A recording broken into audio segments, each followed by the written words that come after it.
చూస్తున్నారు S8 news. నమస్తే, welcome to S8 news. ముందుగా హెడ్లైన్స్. దేశవ్యాప్తంగా మొదలైన లోక్సభ రెండో దశ పోలింగ్. 13 రాష్ట్రాలు, కేంద్ర పాలిత ప్రాంతాల్లో 88 స్థానాలకు పోలింగ్.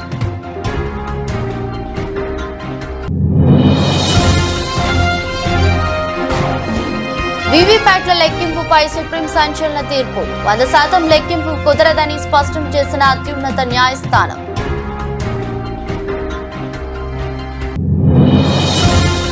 బిడ్డ బెయిల్ కోసం బీజేపీకి కేసీఆర్ మద్దతిస్తున్నారన్న సీఎం రేవంత్ రెడ్డి. చేవెళ్లలో బీజేపీ అభ్యర్థికి అనుకూలంగా వ్యవహరిస్తున్నారని ఆరోపణ.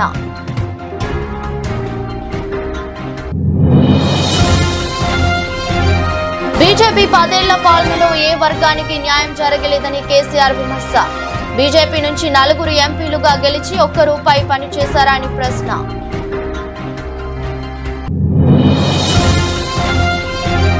హామీల అమలు విషయంలో రేవంత్ రోజుకో దేవుడిపై ఒట్టు వేస్తున్నాడన్న కేటీఆర్. దేవుళ్ళు అడగరు కాబట్టి దేవుళ్ల మీద ఒట్టు పెడుతున్నాడంటూ ఫైర్.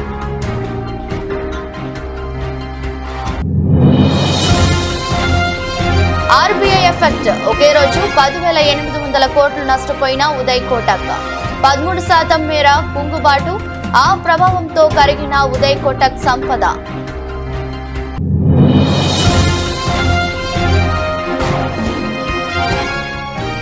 సొంత గడ్డపై సన్ రైజర్స్ కు పరాభవం. ఆర్సీబీ అద్భుత విజయం. దేశవ్యాప్తంగా లోక్సభ ఎన్నికలు 2024లో భాగంగా రెండో దశ పోలింగ్ మొదలైంది. 13 రాష్ట్రాలు, కేంద్ర పాలిత ప్రాంతాల్లోని 88 స్థానాల్లో శుక్రవారం ఉదయం 7 గంటలకు ఓటింగ్ షురూ అయింది. సాయంత్రం 6 గంటల వరకు పోలింగ్ కొనసాగనుంది. మొత్తం 1202 మంది అభ్యర్థులు పోటీలో ఉండగా 15.88 కోట్ల మంది ఓటర్లు తమ ఓటు హక్కును వినియోగించుకోనున్నారు.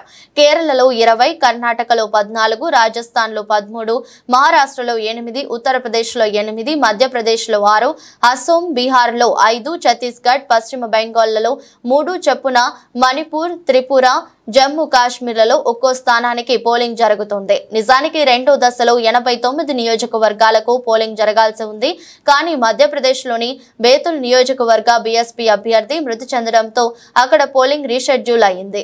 ఈ దశ ఎన్నికల్లో కేంద్ర మంత్రి రాజీవ్ చంద్రశేఖర్, బీజేపీ నేత తేజస్వి సూర్య, హేమమాలిని, కాంగ్రెస్ అగ్ర నాయకులు రాహుల్ గాంధీ, శశి థరూర్, కర్ణాటక మాజీ సీఎం హెచ్డి కుమారస్వామి ఉన్నారు.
ఎలక్ట్రానిక్ ఓటింగ్ యంత్రాలలో పోలైన ఓట్లను వీవీప్యాట్ స్లిప్పులతో 100% సరిపోల్చడం కుదరదని అత్యున్నత న్యాయస్థానం శుక్రవారం తీర్పు చెప్పింది. ఈ మేరకు ప్రతిపక్షాలు దాఖలు చేసిన పిటిషన్లను తిరస్కరించింది. లోక్సభ ఎన్నికల వేళ వీవీప్యాట్ స్లిప్పులపై సంచలన తీర్పు వెలువరించింది. ప్రస్తుతం కొనసాగుతున్న పద్ధతి బాగుందని పేర్కొంటూ జస్టిస్ సంజీవ్ ఖన్నా, జస్టిస్ దీపాంకర్ దత్తాలతో కూడిన ధర్మాసనం ఏకాభిప్రాయంతో 2 తీర్పులు వెలువరించింది. ఈవీఎంలతో పోలింగ్ నిర్వహించడంపై అభ్యంతరం వ్యక్తం చేస్తూ పేపర్ బ్యాలెట్ ఓటింగ్ నిర్వహించాలని డిమాండ్ను కూడా సుప్రీం ధర్మాసనం ఈ సందర్భంగా తోసిపుచ్చింది. ప్రతిపక్షాలు సహా పలువురు దాఖలు చేసిన పిటిషన్లపై సుప్రీంకోర్టు విస్తృతంగా విచారణ జరిపింది. ఈ సందర్భంగా ప్రోటోకాల్లు, సాంకేతిక అంశాలపై ఎన్నికల సంఘానికి పలు ప్రశ్నలు సంధించింది. పోలింగ్ నిర్వహణ, ఈవీఎంల పనితీరుపై ఎన్నికల సంఘం నుంచి ధర్మాసనం వివరణ తీసుకుంది. అనంతరం తీర్పును రిజర్వ్ చేసిన ద్విసభ్య ధర్మాసనం తాజాగా తీర్పు వెలువరించింది. అభ్యంతరం వ్యక్తం చేసిన అభ్యర్థి నుంచే దీనికయ్యే ఖర్చును వసూలు చేయాలని, ట్యాంపరింగ్ నిజమని తేలితే ఆ ఖర్చులు తిరిగి ఇవ్వాలని ఆదేశించింది. పేపర్ స్లిప్పులను లెక్కించేందుకు ఎలక్ట్రానిక్ మెషిన్ ను ఉపయోగించాలన్న సూచనతో పాటు పార్టీ గుర్తుతో పాటు పక్కనే బార్ కోడ్ ఏర్పాటు అంశాన్ని పరిశీలించాలని ఎన్నికల సంఘానికి జస్టిస్ కన్నా సూచించారు. తన బిడ్డకు బెయిల్ రావడం కోసం కేసీఆర్ బీజేపీకి మద్దతిస్తున్నారని తెలంగాణ ముఖ్యమంత్రి రేవంత్ రెడ్డి ఆరోపించారు. గురువారం ఆయన రాజేంద్ర నగర్ లో రోడ్ షో నిర్వహించారు. ఈ సందర్భంగా మాట్లాడుతూ చేవెళ్లలో బీఆర్ఎస్ నుంచి కాసాని జ్ఞానేశ్వర్ ముదిరాజ్ ను బరిలోకి దింపినప్పటి వెనుక నుంచి కొండా విశ్వేశ్వరరెడ్డికి మద్దతు ఇస్తున్నారని ఆరోపించారు. కారు తుప్పుపట్టి పోయినందుకే బీఆర్ఎస్ అధినేత కేసీఆర్ ఇప్పుడు బస్సు యాత్ర అంటూ తిరుగుతున్నాడని ఎద్దేవా చేశారు. గత ఏడాది డిసెంబర్ 3న తెలంగాణ ప్రజలు కారును షెడ్డుకు పంపించారని ఎద్దేవా చేశారు. షెడ్డుకు పోయిన కారు తుప్పు పట్టిందని, ఇక అది బయటకు రాదన్నారు. కేసీఆర్ దాదాపు 10 ఏళ్లు ముఖ్యమంత్రిగా ఉన్నాడని, కానీ ఏనాడు ఫామ్ హౌస్ నుంచి బయటకు రాలేదన్నారు. అసెంబ్లీకి రాని కేసీఆర్ టీవీలో కూర్చొని తనకు ఇష్టం వచ్చింది మాట్లాడారని విమర్శించారు. అసలు 4 కోట్ల తెలంగాణ ప్రజల్లో కేసీఆర్ ను నమ్మేవారు ఉన్నారా అని ప్రశ్నించారు. తెలంగాణలో కేసీఆర్, ఢిల్లీలో నరేంద్ర మోదీ 10 ఏళ్లు అధికారంలో ఉన్నారని, కానీ ఇచ్చిన హామీలను మాత్రం నెరవేర్చలేదని విమర్శించారు. ఈ ఎన్నికలు 70 సంవత్సరాలు అమలు చేసిన రిజర్వేషన్లను రద్దు చేయాలని భారతీయ జనతా పార్టీ కంకణం కట్టుకొని ఈ రోజు ఆ ప్రయత్నం చేస్తుంది. భారతీయ జనతా పార్టీ ఈరోజు ఆనాడు ఈస్ట్ ఇండియా కంపెనీ ఏ విధంగా అయితే బ్రిటిష్ వాళ్ళు ఈ దేశంలో సముద్రం పక్కన సంసారం పెట్టుకుంటామని దేశంలోకి వచ్చారు. వ్యాపారం ముసుగులో దేశమంతా విస్తరించారు. భారతదేశాన్ని ఈస్ట్ ఇండియా కంపెనీ ఆక్రమించుకున్నది. బ్రిటిష్ వాళ్ళ చేతులకు ఈ దేశం పోయింది. 100 సంవత్సరాలు ఈ దేశాన్ని పట్టి పీడించి మనల్ని బానిసలుగా మార్చి మనల్ని దోచుకున్న British east India company Surat నుంచే వచ్చింది, గుజరాత్ నుంచే వచ్చింది. మిత్రులారా, ఇవాళ కూడా మళ్ళా అదే సూరత్ నుంచి, అదే గుజరాత్ నుంచి నరేంద్ర మోడీ, అమిత్ షా బయలుదేరిండు. ఈస్ట్ ఇండియా కంపెనీని ఆదర్శంగా తీసుకున్నాడు. ఆనాడు బ్రిటిష్ వాళ్ళు ఉన్నప్పుడు కూడా ఈ దేశంలో రిజర్వేషన్లు లేవు. ఇవాళ ఈస్ట్ ఇండియా కంపెనీ బ్రిటిష్ వాళ్ళని ఆదర్శంగా తీసుకొని రిజర్వేషన్లను రద్దు చేసి ఎస్సీ, ఎస్టీ, ఓబీసీ మైనార్టీలకు అన్యాయం చేయాలని ఇవాళ కంకణం కట్టుకున్నారు. అందుకే మిత్రులారా, మీడియా సోదరులారా, బీజేపీ అంటే భారతీయ జనతా పార్టీ కాదు. బీజేపీ అంటే బ్రిటిష్ జనతా పార్టీ. వాళ్ళ ఎజెండా బ్రిటిష్ వాళ్ళ ఎజెండా. వాళ్ళ ఎజెండా ఈ దేశంలో రిజర్వేషన్లను రద్దు చేసే ఎజెండా. కాంగ్రెస్ ఎజెండా ఈ దేశంలో రిజర్వేషన్లు ఇవ్వాలని. ఏమైందా ఒకసారి చూడండి. అంబులెన్స్కు ఇచ్చేయండి, వాటర్ ఇచ్చేయండి తొందరగా. వాటర్ ఇచ్చేసి అంబులెన్స్ ఉంది కదా అవతల, అంబులెన్స్కు తీసుకెళ్ళండి. అంబులెన్స్కు తీసుకెళ్ళండి.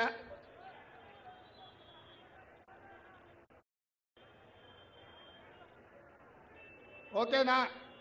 ఎత్తుకోండి అంబులెన్స్ కాడికి తీసుకుపోండి. పోలీసులు ఏం చేస్తురా చూడండి. అంబులెన్స్కి తీసుకెళ్ళండి.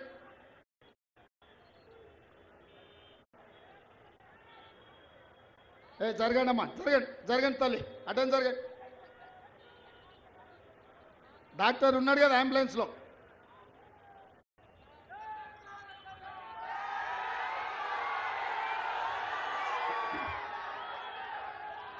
మిత్రులారా, బీజేపీ నుంచి గత లోక్సభ ఎన్నికల్లో 4 ఎంపీలు గెలిస్తే ₹1 పని అయినా చేశారా? ఇప్పుడు గెలిపిస్తే ఏం చేస్తారో? మా వయసు మీరిపోతుంది. ఈ తెలంగాణ మీద భవిష్యత్తు మీదే. రాష్ట్రాన్ని ముందుకు నడిపేది యువత. పార్లమెంట్లో ఏం జరుగుతుంది, ఎవరు గెలిస్తే మేలు జరుగుతుందనేది యువకులు ఆలోచించాలి అని కేసీఆర్ అన్నారు. సూర్యాపేట రోడ్ షోలో కేసీఆర్ మాట్లాడుతూ 10 ఏళ్ల బీజేపీ పాలనలో ఏ వర్గానికి న్యాయం జరగలేదన్నారు. మేక్ ఇన్ ఇండియా, సబ్కా సాథ్, సబ్కా వికాస్, బేటీ బచావో బేటీ పడావో వంటి నినాదాలు ఇప్పుడు ఇవ్వడం తప్ప చేసింది ఏమీ లేదని విమర్శించారు. దేశవ్యాప్తంగా 18 లక్షల ఉద్యోగ ఖాళీలు ఉన్నప్పటికీ మోదీ ప్రభుత్వం భర్తీ చేయలేదన్నారు. బీజేపీ పాలిత రాష్ట్రాల్లో ఎక్కడ చూసినా మహిళలపై దౌర్జన్యాలు జరుగుతున్నాయని మండిపడ్డారు. దళిత, పేద మహిళలపై దాడులు జరుగుతున్నాయన్నారు. మోదీ పాలనలో రూపాయి-డాలర్ మారకంతో 83కు పడిపోయిందన్నారు. ఒక పార్టీ ఏమో దేవుడి పేరు చెప్పి ఓటు అడిగితే, ఇంకో పార్టీ ఏమో ఏ ఊరికి వెళ్తే ఆ ఊరి దేవుడి మీద ఓటు పెట్టుకొని ఓటు అడుగుతుందని ఎద్దేవా చేశారు. యాదాద్రి దేవాలయాన్ని నిర్మించిన మనం ఎప్పుడు ఆ గుడిని చూపించి ఓటు అడగలేదన్నారు. ఆడవాళ్ళందరికీ, మహిళలందరికీ నెలకు 2500 వచ్చిందా ఏ మహిళ కన్నా? ఇలా గృహజ్యోతి విద్యుత్ అన్న వస్త్రానికి పోతే ఉన్న వస్త్రం పోయిందని అది ఇస్తే మొత్తుకుంటా ఉన్నారు జనం. అన్న ఇంతకుముందు మాకు 800 వచ్చేది, ఇవాళ మాకు 1500, 1600 బిల్లు పడుతుందని మొత్తుకుంటా ఉన్నారు. అది ఫెయిల్ చేసిండ్రు. ఆడపిల్లలకు, యువతులకు, చదువుకునే వాళ్లకు స్కూటీలు, ఎలక్ట్రికల్ స్కూటీలు కొనిస్తామన్నారు. స్కూటీలు వచ్చినాయా? స్కూటీలు రాలేదు, కానీ లూటీలు మాత్రం వస్తున్నాయి. ఈ విధంగా అన్ని కూడా మొత్తం వాగ్దానాలు భంగం చేసి, రైతాంగం నోట్లో మట్టి కొట్టి, నిరుద్యోగ యువకులకు మెగా డిఎస్సి దగా చేసి మోసం చేసింది ఇప్పుడున్న కాంగ్రెస్ ప్రభుత్వం.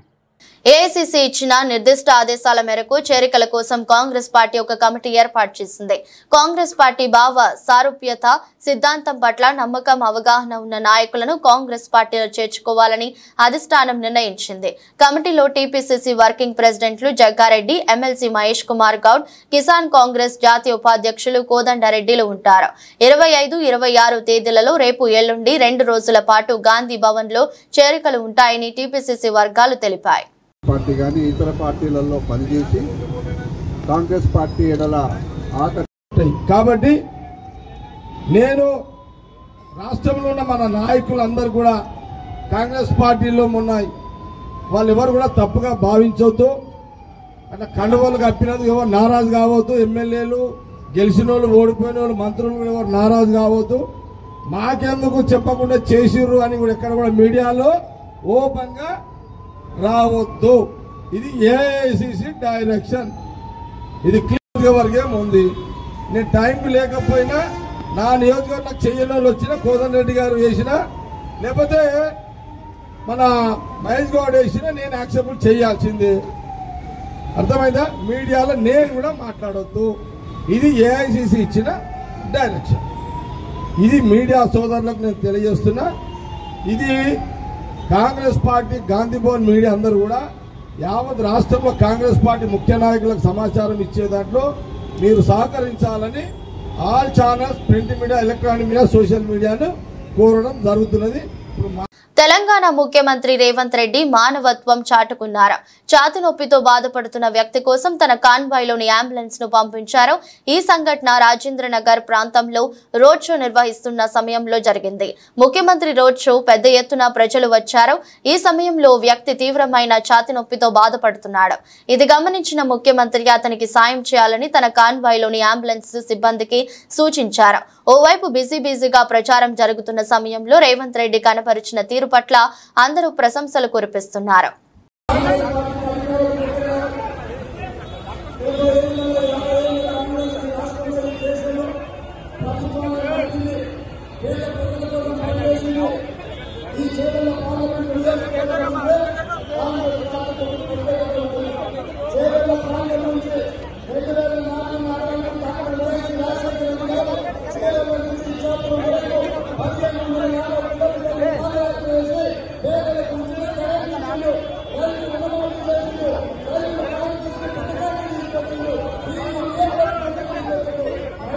బీఆర్ఎస్ కీలక నేత మాజీ మంత్రి హరీష్ రావు తన రాజీనామా పత్రంతో శుక్రవారం ఉదయం హైదరాబాద్ లోని గన్ పార్క్ కు చేరుకున్నారు. రైతుల రుణమాఫీపై ముఖ్యమంత్రి రేవంత్ రెడ్డిని హరీష్ రావు సవాల్ చేసిన విషయం తెలిసిందే. రైతు రుణమాఫీపై నేతలు ప్రతిని సవాళ్లు విసురుకున్నారు. ఆగస్టు 15లోగా రైతుల రుణాలు మాఫీ చేస్తామని ముఖ్యమంత్రి రేవంత్ రెడ్డి హామీ ఇచ్చారు. దీనిపై హరీష్ రావు స్పందిస్తూ ఈ హామీ నిలబెట్టుకుంటే తాను ఎమ్మెల్యే పదవికి రాజీనామా చేస్తానని, రుణమాఫీ చేయకుంటే ముఖ్యమంత్రి పదవికి రాజీనామా చేస్తారా అంటూ ఛాలెంజ్ చేశారు. ఈ ఛాలెంజ్ కు రేవంత్ రెడ్డి కౌంటర్ ఇస్తూ రాజీనామా పత్రం జేబులో పెట్టుకుని తిరగాలంటూ హరీష్ రావుకు సూచించారు. ఈ విషయంపై గన్ పార్క్ వద్ద తేల్చుకుందాం, రాజీనామా లేఖతో రావాలని హరీష్ రావు సీఎం రేవంత్ రెడ్డికి సవాల్ విసిరారు. ఇందులో భాగంగా శుక్రవారం ఉదయం తన రాజీనామా పత్రంతో హరీష్ రావు గన్ పార్క్ కు చేరుకున్నారు. ఆయన వెంట తలసాని శ్రీనివాస్ యాదవ్ కూడా ఉన్నారు. మాజీ మంత్రికి మద్దతుగా భారీ సంఖ్యలో బీఆర్ఎస్ నేతలు గన్ పార్క్ వద్దకు చేరుకుంటున్నారు. దీంతో గన్ పార్క్ వద్ద పెద్ద సంఖ్యలో పోలీసులను మోహరించారు. 6 గ్యారంటీలు 2 లక్షల రుణమాఫీ చేయకపోతే మీ రాజీనామాను గవర్నర్ గారికి ఇవ్వడానికి మీరు సిద్ధంగా ఉన్నారా అని నేను అడుగుతా ఉన్నా. మీరు దేవుడి మీద ప్రమాణం చేసి ఒట్లు పెట్టుకొని బాండ్ పేపర్ల మీద రాసిచ్చిన హామీలు నిజమే అయితే రాజీనామా చేయడానికి ఎందుకు వెనకడుగు వేస్తున్నారు? మీరు రాజీనామాకు ముందుకు రావడం లేదంటే ఈ రాష్ట్ర ప్రజల్ని మరొక్కసారి మీరు మోసం చేస్తున్నట్టే లెక్క. ఒకవేళ మీకు రావడానికి ఇక్కడ ఇబ్బందిగా ఉంటే అమరుల స్తూపం దగ్గర, ఎందుకంటే మీరు ముఖ్యమంత్రి అయిన తర్వాత ఏనాడు ఈ అమరవీరుల స్తూపానికి 2 పూలు పెట్టింది లేదు, శ్రద్ధాంజలి ఘటించిన చరిత్ర మీకు లేదు. ఇది నిజంగా మా దురదృష్టం. అయినా కూడా ఈ ఒకవేళ మీకు రావడానికి ఇబ్బంది ఉంటే మీ పిఏ ద్వారా పంపండి, లేదా మీ స్టాఫ్ ద్వారా పంపండి, మాకు అభ్యంతరం లేదు. కానీ మా ఆశల్లా, మా ప్రయత్నం వల్ల ఈ రాష్ట్రంలో ప్రధాన ప్రతిపక్షంగా ప్రజలకిచ్చిన హామీలు అమలు చేయించడమే మా కర్తవ్యం. మాకు ఇక్కడ రాజకీయాల కంటే కూడా పేద ప్రజల ప్రయోజనాలు ముఖ్యం. అవ్వా తాతలకు 4,000 రూపాయల పెన్షన్ రావాలి, రైతులకు 15,000 రైతు బంధు రావాలి, రైతులకు 2 లక్షల రుణమాఫీ జరగాలి, వడ్లకు మక్కలకు 500 బోనస్ రావాలి, రాష్ట్రంలోని మహిళలకు 2,500 రూపాయలు రావాలి. ఇవేమీ మేము కొత్తగా అడుగుతున్నాయి కావు, ఇవేమీ మా గొంతమ్మ కోరికలు కావు. ఎన్నికల ముందు మీరు కాళ్ళల్లా చేతులల్లా మొక్కి మీరు బాండ్ పేపర్ల మీద రాసిచ్చిన మాటలు. స్వయంగా సోనియా గాంధీ గారు రాష్ట్ర ప్రజలకు లేఖ రాశారు.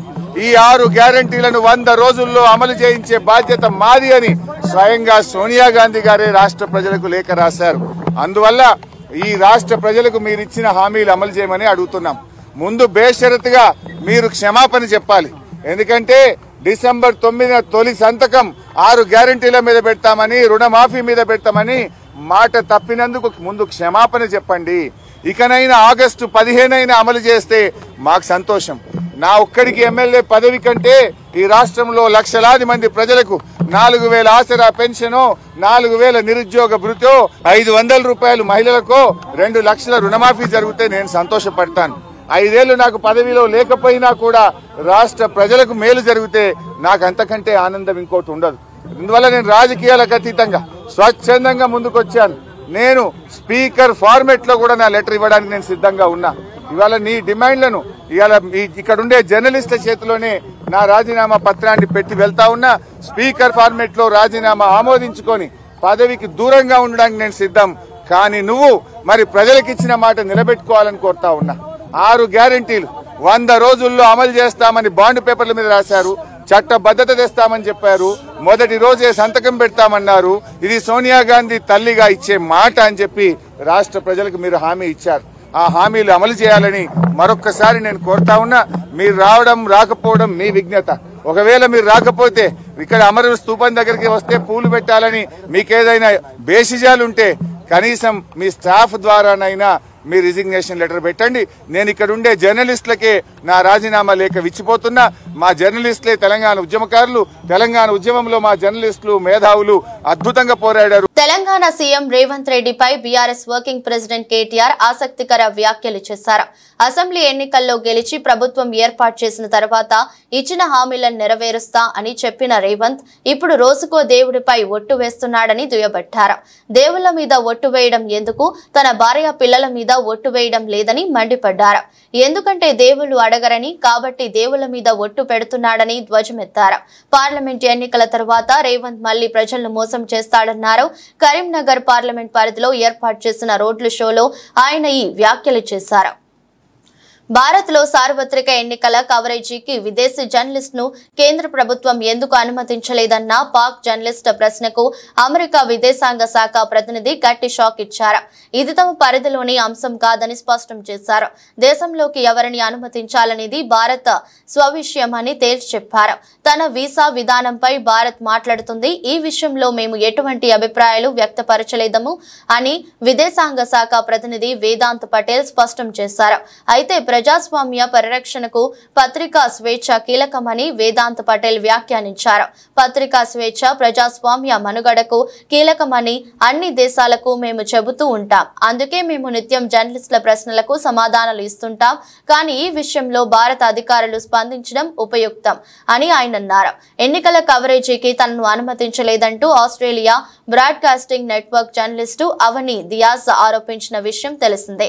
తనను దేశాన్ని వీడేలా చేశారని చెప్పి ఆమె ఆస్ట్రేలియా వెళ్లిపోయారు. అయితే ప్రభుత్వ వర్గాలు మాత్రం ఆమె ఆరోపణలను ఖండించాయి అని, తప్పుదారి పట్టించేలా ఉన్నాయని, అవన్నీ అవాస్తవాలని స్పష్టం చేశాయి. వీసా నిబంధనల్లో వృత్తిపరమైన అంశాలకు సంబంధించి కొన్ని మార్గదర్శకాలను అవని ఉల్లంఘించినట్టు ప్రభుత్వ వర్గాలు తెలిపాయి. ఎన్నికల కవరేజ్ కోసం ఆమె వీసాను పొడిగిస్తామని కూడా భరోసా ఇచ్చినట్టు తెలిపాయి. ఎన్నికల కవరేజీకి అనుమతి ఇవ్వలేదన్న ఆరోపణలు కూడా అవాస్తవమని ప్రభుత్వ వర్గాలు తెలిపాయి. పోలింగ్ బూత్ల బయట విషయాలపై రిపోర్టింగ్ చేసేందుకు వీసాలు కలిగిన జర్నలిస్టులందరికీ అనుమతి ఉందని పేర్కొన్నాయి. జూన్ నెలలో ఆరంభం కానున్న టీ20 వరల్డ్ కప్ 2024లో ఆడబోయే భారత జట్టుపై సర్వత్రా ఆసక్తి నెలకొంది. 15 మందితో కూడిన ప్రాబబుల్స్ జట్టుని ప్రకటించాల్సిన గడువు మే 1 సమీపిస్తున్నా కొద్ది ఉత్కంఠ మరింత పెరుగుతోంది. మాజీ ఆటగాళ్లు రకరకాల అంచనాలు, విశ్లేషణలు చేస్తున్నారు. వేర్వేరు ఆటగాళ్లు పేర్లను సూచిస్తూ తమ అభిప్రాయాలను వ్యక్తం చేస్తున్నారు. అమెరికాలో జరగనున్న ఈ మెగా టోర్నమెంట్ కోసం టీమిండియా మాజీ దిగ్గజం వీరేంద్ర సెహ్వాగ్ 11 మందితో కూడిన తన కలల తుది జట్టుని ఎంపిక చేశాడు. సెహ్వాగ్ తుది జట్టు ఇదే: రోహిత్ శర్మ, ఎస్ఎస్వి జైస్వాల్, విరాట్ కోహ్లీ, సూర్యకుమార్ యాదవ్, రిషబ్ పంత్, శివం దుబే, రింకు సింగ్, రవీంద్ర జడేజా, కుల్దీప్ యాదవ్, జస్ప్రీత్ బుమ్రా, మహ్మద్ సిరాజ్, సందీప్ శర్మ. కాగా టీ20 వరల్డ్ కప్ 2024 జట్టు ఎంపికకు గడువు సమీపిస్తున్న నేపథ్యంలో ఈ వారం చివరిలో న్యూఢిల్లీలో కెప్టెన్ రోహిత్ శర్మతో బీసీసీఐ సెలెక్టర్లు చర్చించనున్నారు. జాతీయ మీడియాలో కథనాలు వస్తున్నాయి. బ్యాంకింగ్ ఐటీ వ్యవస్థలో లోపాలు, గత 2 ఏళ్లలో పాలనాపరమైన సమస్యలను గుర్తించామని, ఆన్లైన్ మొబైల్ బ్యాంకింగ్ విధానాల్లో కొత్త కస్టమర్లను చేర్చుకోవద్దంటూ కోటక్ మహీంద్రా బ్యాంక్ పై ఆర్బీఐ బుధవారం విధించిన ఆంక్షలు ఆ బ్యాంక్ ఈక్విటీ షేర్లపై తీవ్ర ప్రభావం చూపుతున్నాయి. గురువారం ఒక్కరోజే ఆ బ్యాంక్ షేర్లు ఏకంగా 13% మేర పతనమయ్యాయి. ఫలితంగా బ్యాంకులో సుమారు 26% వాటా కలిగిన అధినేత ఉదయ్ కోటక్ ఒక రోజులోనే ఏకంగా 10,800 కోట్ల సంపదను నష్టపోయారు. ఆసియాలోని అత్యంత ధనిక బ్యాంకర్ గా ఉదయ్ కోటక్ కు ఆర్బీఐ ఆంక్షల రూపంలో అతిపెద్ద సవాలు ఎదురైంది. ఫలితంగా ఆయన సంపదలో గురువారం భారీ క్షీణతకు దారితీసింది. బ్లూంబెర్గ్ బిలియనీర్స్ సూచీ ప్రకారం గురువారం ఏప్రిల్ 24 ఉదయ్ కోటక్ సంపద $14.4 బిలియన్ నుంచి $1.3 బిలియన్లకు తగ్గింది. మరోవైపు మార్కెట్ క్యాపిటలైజేషన్ పరంగా మార్కెట్ ప్రత్యర్థి యాక్సిస్ బ్యాంక్ లిమిటెడ్ తొలిసారి కోటక్ మహీంద్రా బ్యాంక్ ను అధిగమించింది.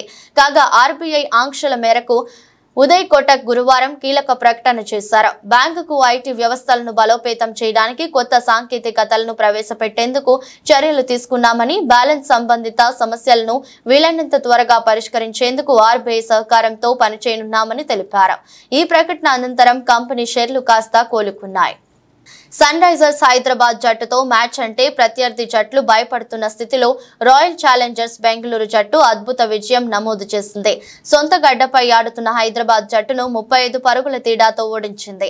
వరుసగా 5 మ్యాచ్ల్లో నెగ్గి మంచి ఊపు మీదున్న సన్ రైజర్స్ హైదరాబాద్ జట్టు ఇలా ఓడిపోతుందని అభిమానులెవరూ ఊహించలేదు. మామూలుగా ప్రతి మ్యాచ్లో 250 పైచిలుకు స్కోర్లు కొడుతున్న సన్ రైజర్స్ ఆర్బీసీపై 207 పరుగుల లక్ష్యాన్ని ఈజీగా ఛేదిస్తున్న చేస్తుందనుకుంటే ఏమాత్రం పోటీ ఇవ్వలేకపోయింది. నిర్ణీత 20 ఓవర్లలో 8 వికెట్లకు 171 పరుగులు ఇచ్చేసి ఓటమి పాలైంది.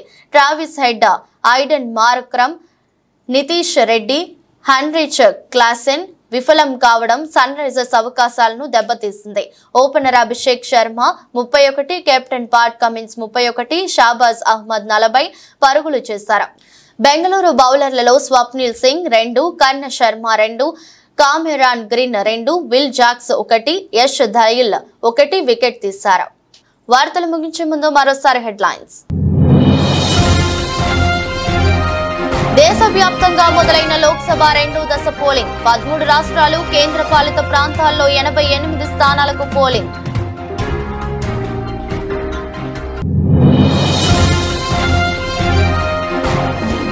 వీవీప్యాట్ల లెక్కింపుపై సుప్రీం సంచలన తీర్పు. 100% లెక్కింపు కుదరదని స్పష్టం చేసిన అత్యున్నత న్యాయస్థానం.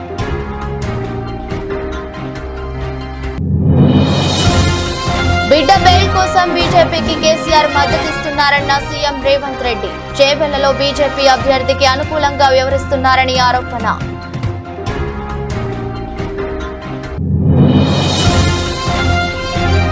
బీజేపీ 10 ఏళ్ల పాలనలో ఏ వర్గానికి న్యాయం జరగలేదని కేసీఆర్ విమర్శ. బీజేపీ నుంచి 4 ఎంపీలుగా గెలిచి ₹1 పనిచేశారా అని ప్రశ్న.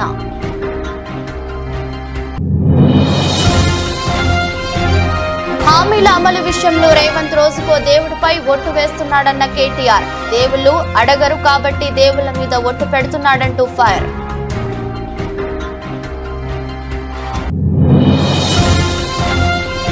RBI effect. ఒకే రోజు 10,800 కోట్లు నష్టపోయిన ఉదయ్ కోటక్. 13% మేర కుంగుబాటు. ఆ ప్రభావంతో కరిగిన ఉదయ్ కోటక్ సంపద.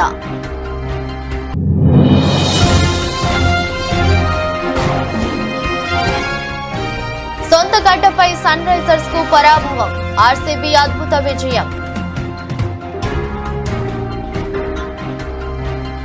ఇదృష్టి బులెటిన్ మరో బులెటిన్లో మళ్ళీ కలుద్దాం. అంతవరకు సెలవు, నమస్కారం.